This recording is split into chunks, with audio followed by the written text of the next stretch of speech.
अथ पञ्चदशोऽध्यायः।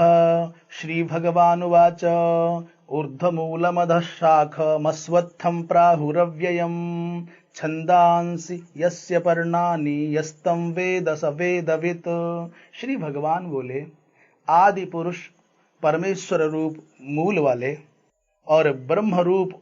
श्री भगवान बोले, आदि पुरुष परमेश्वर रूप मूल वाले और ब्रह्मा रूप मुख्य शाखा वाले जिस संसार रूप पीपल के वृक्ष को अविनाशी कहते हैं तथा वेद जिसके पत्ते कहे गए हैं, उस संसार रूप वृक्ष को जो पुरुष मूल सहित तत्व से जानता है, वह वेद के तात्पर्य को जानने वाला है। अधश्चोर्ध्वं प्रसृतास्तस्य शाखा गुण प्रवृद्धा विषय प्रवालाः अधश्च मूलान्यनुसंततानि कर्मानुबंधीनि मनुष्यलोके।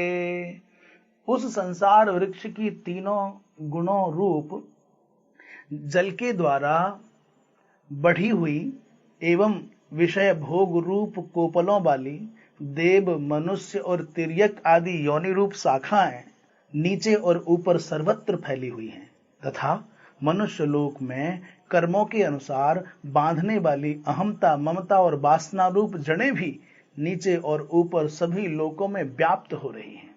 न रूपमस्येह तथोपलभ्यते नान्तो न चादिर्न च संप्रतिष्ठा अश्वत्थमेनं सुविरूढ़मूल मशंगशस्त्रेण दृढ़ेन छित्त्वा। इस संसार वृक्ष का स्वरूप जैसा कहा है वैसा यहाँ विचार काल में नहीं पाया जाता, क्योंकि न तो इसका आदि है और न अंत है तथा न इसकी अच्छी प्रकार से स्थिति ही है। इसलिए इस अहमता, ममता और वासना रूप अति दृढ़ मूलों वाले संसार रूप पीपल के वृक्ष को दृढ़ वैराग्य रूप शस्त्र द्वारा काट कर ततः पदम तत्परिमार्गितव्यम यस्मिन् गता न निवर्तन्ति भूयः तमेव चाद्यं पुरुषं प्रपद्ये यतः प्रवृत्ति प्रसृता पुराणी। उसके पश्चात उस परम पद रूप परमेश्वर को भली भांति खोजना चाहिए, जिसमें गए हुए पुरुष फिर लौटकर संसार में नहीं आते, और जिस परमेश्वर से इस पुरातन संसार वृक्ष की प्रवृत्ति विस्तार को प्राप्त हुई है, उसी आदि पुरुष नारायण के मैं शरण हूं, इस प्रकार दृढ़ निश्चय करके उस परमेश्वर का मनन और निधिध्यासन करना चाहिए। निर्माण मोहाजित संग दोषा अध्यात्म नित्या विनिवृत्त कामाः द्वन्द्वैर्विमुक्ताः सुख दुःख संगैर् गच्छन्त्यमूढाः पदमव्ययं तत्। निर्माण मोहाजित संग दोषा अध्यात्म नित्या विनिवृत्त कामाः द्वन्द्वैर्विमुक्ताः सुख दुःख संगैर् गच्छन्त्यमूढाः पदमव्ययं तत्। जिनका मान और मोह नष्ट हो गया है, जिन्होंने आसक्ति रूप दोष को जीत लिया है, जिनकी परमात्मा के स्वरूप में नित्य स्थिति है और जिनकी कामनाएं पूर्ण रूप से नष्ट हो गई हैं, वे सुख दुख नामक द्वंद्वों से विमुक्त ज्ञानीजन उस अविनाशी परम पद को प्राप्त होते हैं। न तद्भासयते सूर्यो न शशांको न पावकः न तद्भासयते सूर्यो न शशांको न पावकः यद्गत्वा न निवर्तन्ते तद्धाम परमं मम।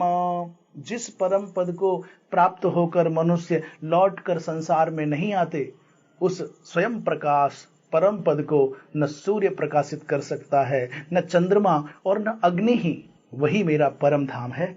ममैवांशो जीवलोके जीवभूतः सनातनः मनःस्थानीन्द्रियाणि प्रकृतिस्थानि कर्षति। इस देह में यह जीवात्मा मेरा ही सनातन अंश है और वही इन प्रकृति में स्थित मन और पांचों इंद्रियों को आकर्षण करता है। शरीरं यदवाप्नोति यच्चाप्युत्क्रामतीश्वरः गृहीत्वैतानि संयाति वायुर्गन्धानि वाशयात्। वायु गंध के स्थान से गंध को जैसे ग्रहण करके ले जाता है, वैसे ही देहादि का स्वामी जीवात्मा भी जिस शरीर का त्याग करता है उससे इन मन सहित इंद्रियों को ग्रहण करके फिर जिस शरीर को प्राप्त होता है उसमें जाता है। श्रोत्रम चक्षुस्पर्शनं च रसनं घ्राणमेव च अधिष्ठाय मनश्चायं विषयानुपसेवते। यह जीवात्मा श्रोत्र, चक्षु और त्वचा को तथा रसना, घ्राण और मन को आश्रय करके अर्थात इन सब के सहारे से ही विषयों का सेवन करता है। उत्क्रामन्तं स्थितं वापि भुञ्जानं वा गुणान्वितं विमूढानानुपश्यन्ति पश्यन्ति ज्ञानचक्षुषः।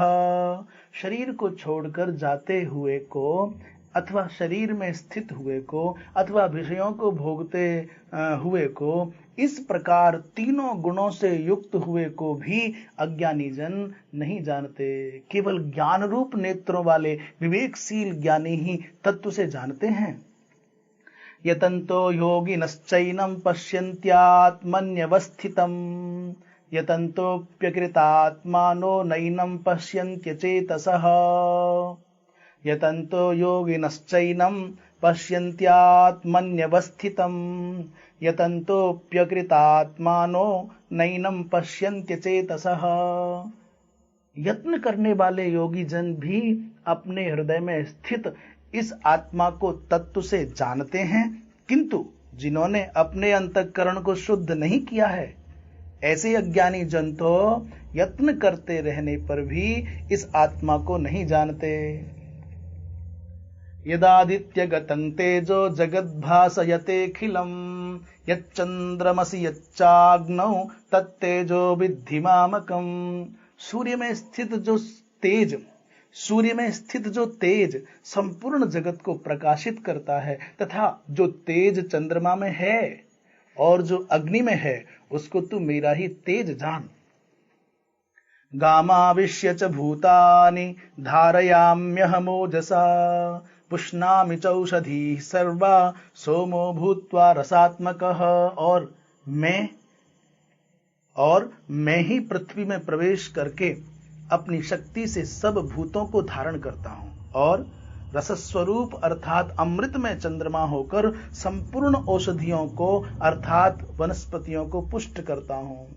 अहं वैश्वानरो भूत्वा प्राणिनां देहमाश्रितः प्राणापान समायुक्तः पचाम्यन्नं चतुर्विधम्। मैं ही सब प्राणियों के शरीर में स्थित रहने वाला प्राण और अपान से संयुक्त वैश्वानर अग्नि रूप होकर 4 प्रकार के अन्न को पचाता हूं।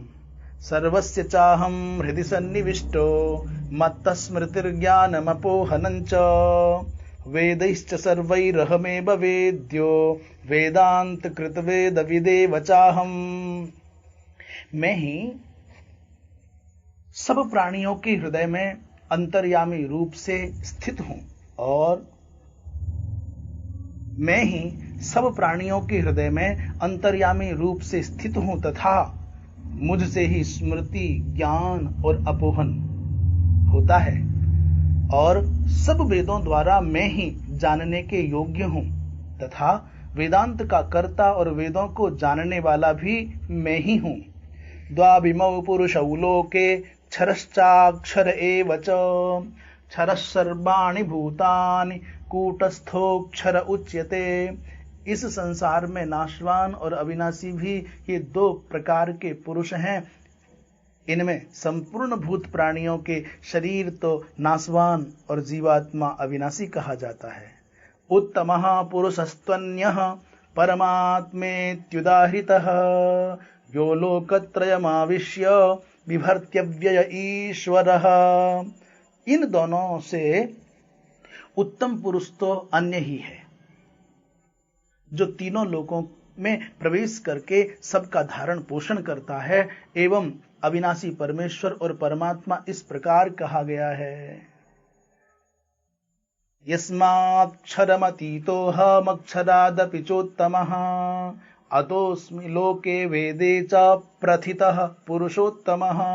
क्योंकि मैं नाशवान जड़ वर्ग क्षेत्र से तो सर्वथा अतीत हूँ और अविनाशी जीवात्मा से भी उत्तम हूँ, इसलिए लोक में और वेद में भी पुरुषोत्तम नाम से प्रसिद्ध हूँ।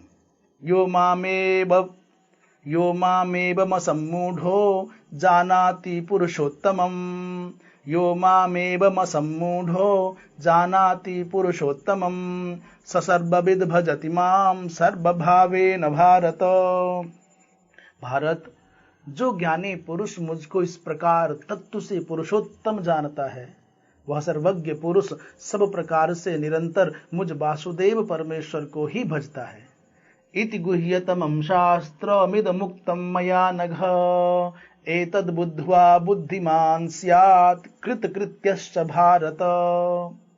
हे निष्पाप अर्जुन, इस प्रकार यह अति रहस्य युक्त गोपनीय शास्त्र मेरे द्वारा कहा गया। इसको तत्व से जानकर मनुष्य ज्ञानवान और कृतार्थ हो जाता है।